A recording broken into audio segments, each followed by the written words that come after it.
Welcome to Mike's Mr. October and More, Episode 9.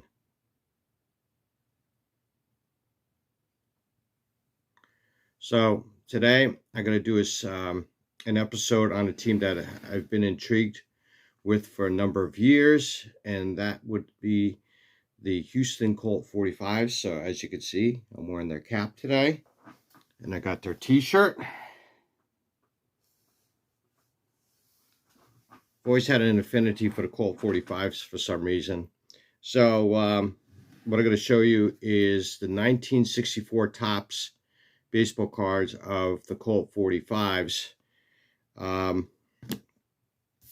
Pretty interesting how the Colt 45s started out. Back in 1959, the Houston Sports Association, a group of men of like 3 or 4, approached MLB, and they wanted to start a team down in Houston. So they thought they had an ironclad case, but unfortunately MLB declined them and said no. So what happened was these men said, well, if you're not going to allow us into the league, we're going to start our own baseball league. And I never knew this for the longest time, but these gentlemen came up with something called the Continental League. And believe it or not, there were 8 to 10 teams that were formed, and they were going to start their own league. And MLB caught a whiff of this, and they were afraid that they were going to lose revenue. So they called back the Houston Sports Association and listened to their case, and they agreed to join. So with that being said, then there were 3 other MLB teams that joined shortly thereafter, and that would be the New York Mets, the Los Angeles Angels, and the Washington Senators would be formed to further expand MLB. So what I'm going to show you is the team for 1964, and to begin with, and these are in numeric order in the top set, so that it's just random by numerical order. So in 1964, the Houston Colt 45s ended up with a 66 and 96 record, and that was 9th place. And they had 2 managers that season. The first one was Harry Kraft, and his record was 61 and 88. And then they replaced him with Lum Harris. Lum Harris was 5 and 8, and he, if I recall correctly, later became a manager for the Atlanta Braves. So my first card I'm going to be showing to you is Chris Zachary.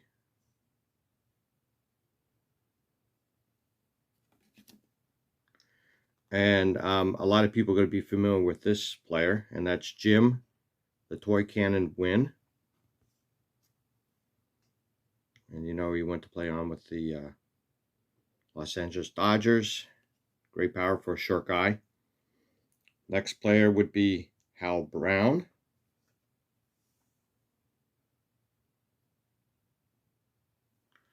Next player, a lot of people will be familiar with his name, and he ended up with over 2,700 career hits.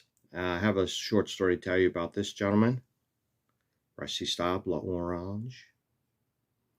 Back in the day when I used to work for the airlines in New York City, I used to go to his restaurant fairly often, and so when I was dating my wife, I took my wife to Rusty's restaurant, and we were having dinner, and the next table over happened to be Rusty Staub. And I said to my wife, at that time we were dating, I said, that's Rusty Staub's, next table over. My wife's like, yeah, right, Mike, no way. And she liked Rusty Staub. I said, yeah, that's Rusty. I'll go up and ask for her autograph. Normally I wouldn't do that, but since I was a patron and it was a fairly expensive restaurant, I approached Rusty towards the end of his dinner, and I said, Mr. Staub, it's nice to meet you, and I'm a patron. I come here fairly often, and I'm here with my wife, and she doesn't believe me. You're Rusty Staub, and may I have your autograph? And he was nice enough, and he obliged, and he gave an autograph. And unfortunately, I lost his autograph, and I heard he was very difficult to get an autograph from.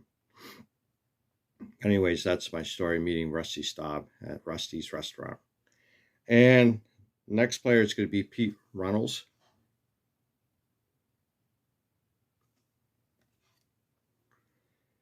And next will be John Bateman.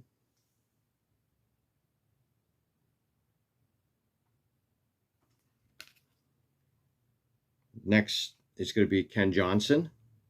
Now, he has a very interesting story behind him. And I always save this news article of him. It says, a no-hitter, a no-win situation. So you think Nolan Ryan had some tough luck with his near no-hitters? Well, tell Ken Johnson about it. Ken Johnson had a no-hitter, but he lost. Yeah, 2 Houston errors in the 9th made him a 1-0 loser. So he pitched a no-hitter and still lost 1-0 because of errors,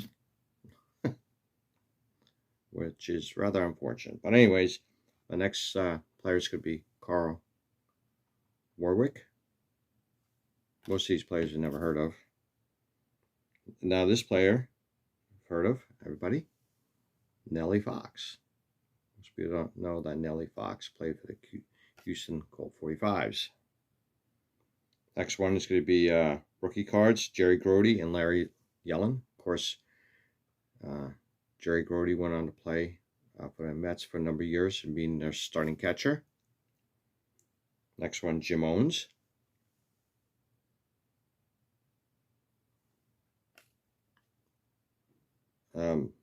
Probably all these cards are in like near mint condition. I bought these like 25, 30 years ago. I haven't touched them really. Been in the binder ever since. Johnny Weekly. Bob Bruce.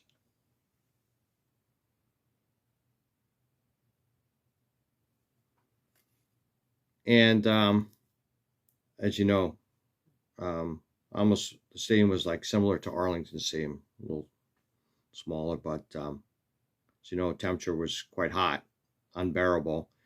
So eventually they built the Houston Astrodome, and as everybody knows, it changed their name.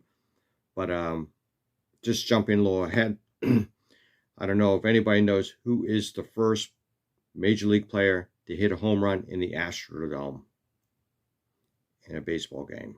And I'll give you the answer towards the end. Let's see how many people know who hit the first home run in the Astrodome. Anyways, next player actually will be manager, will be Harry Kraft.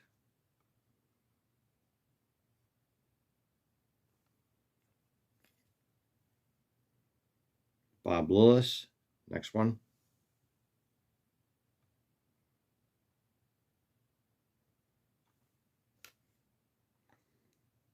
Walt Bond.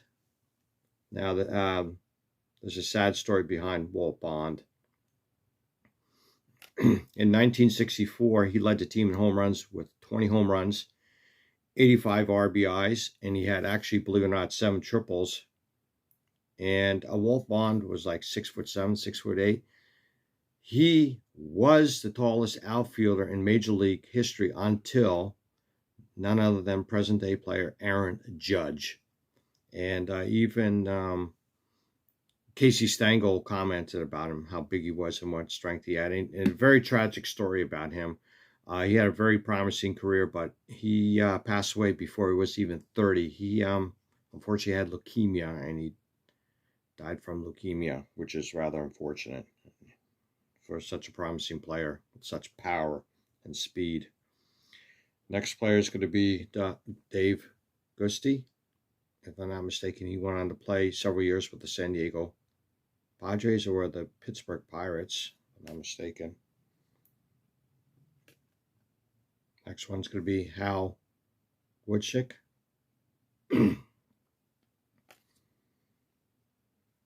And actually,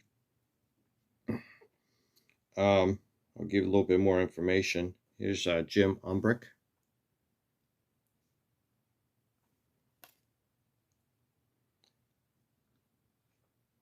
Next player is going to be Al Spangler. And actually, he was the first pick in the draft for the expansion teams. And he's the first player to get the first base hit for the Colt 45s. He got a triple.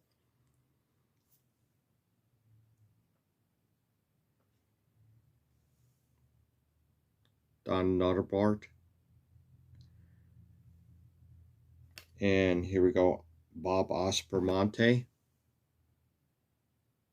He led the team in batting average in 64 with a 280 average, 155 hits, and he also led with 20 doubles.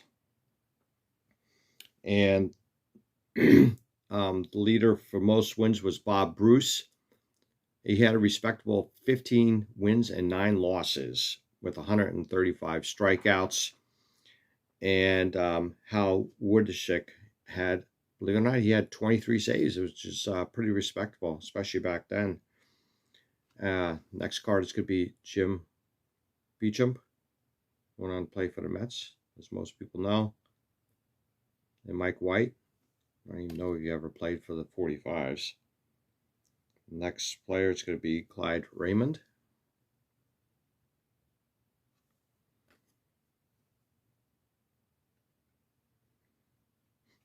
Next card is going to be Steve Hertz and Joe Horner. And last card is going to be Dick Farrell.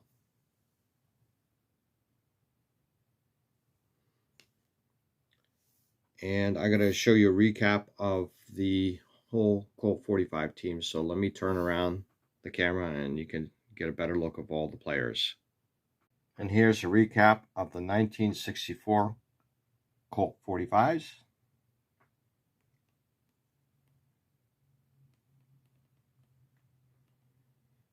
Ken Johnson again.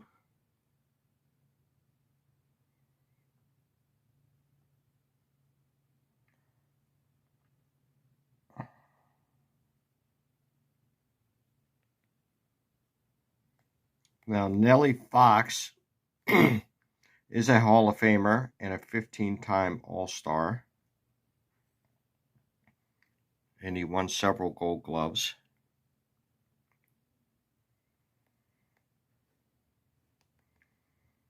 Al Spangler.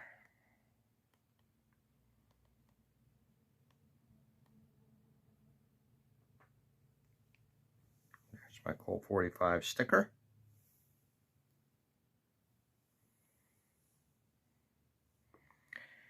And I will give you the answer to the first person that hit a home run in the Astrodome. Actually, at that time, it was considered the 8th wonder of the world because it became the first indoor stadium. They changed the name to the Astros because of the space program down there. A couple reasons why they say they changed the name. But anyways, I will let you know who the first player that hit a home run, and that was none other than, and I will give you his 64 card, and that was Mickey Mantle. Mickey Mantle is the first player to hit a home run in the Astrodome.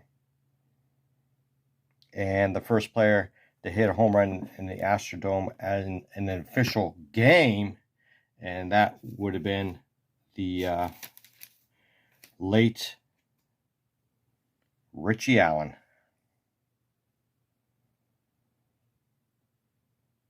And he should be in the Hall of Fame too. But anyways, I hope you enjoyed listening to my narrative of the Houston Colt 45s, who had the name for 3 seasons. And thank you for watching Mike's Mr. October and More. And if you like it, leave a comment, give it a thumbs up. Thank you, and have a good day.